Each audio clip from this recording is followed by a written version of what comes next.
ভারতের কুখ্যাত চোর বা ঠকদের কথা বললে প্রথমেই মাথায় আসে নটবর লালের কথা। নটবর লাল এত বড় ঠক ছিলেন যে তিনি 3 বার তাজমহল বিক্রি করে দিয়েছিলেন, বারবার পুলিশকে বোকাও বানিয়েছিলেন, শেষ পর্যন্ত পুলিশ তাকে ধরতেও পারেনি।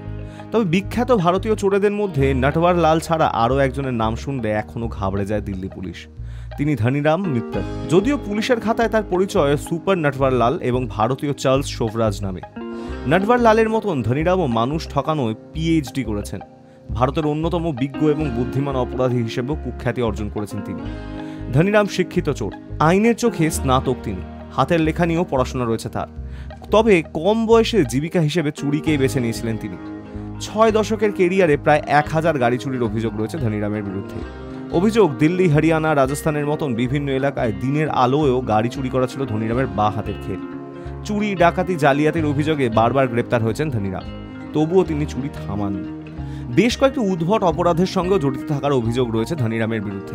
তার মধ্যে এমন অপরাধও রয়েছে যা করা তো দূরের কথা, করার কথাও কেউ কল্পনা করবে না। একবার নথি জাল করে এক নগর দায়রা আদালতের বিচারককেই 2 মাসের জন্য ছুটিতে পাঠিয়ে দিয়েছিলেন ধনীরাম। বেশ কয়েকদিন ধরে কিছু জাল নথি ব্যবহার করে হরিয়ানার ঝাঝঝাড়া আদালতের অতিরিক্ত দায়রা বিচারককে সরকারি চিঠি পাঠিয়ে দিয়েছিলেন ধনীরাম। সেই চিঠিতে লেখা ছিল 2 মাসের জন্য ছুটি দেওয়া হয়েছে তাকে। ওই বিচারক ছুটি কাটাতে গেলে আবার কয়েকটি নথি জাল করে ধনীরাম নিজেই বিচারকের আসনে বসে পড়েন। 2 মাস ধরে বিভিন্ন মামলা শুনানিও চলে তার এজলাসে।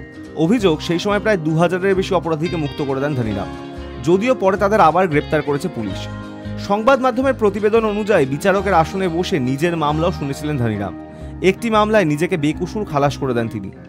কয়েকদিন পরে ধনীরামের জারি জুরি ধরে ফেলেন কর্তৃপক্ষ, আর তার আগেই সেখান থেকে চম্পট দিয়েছিলেন তিনি। উল্লেখযোগ্য, নথি জাল করে 1968 থেকে 1974 সাল পর্যন্ত একটি রেল স্টেশনের মাস্টার হিসেবেও কাজ করেছিলেন ধনীরাম।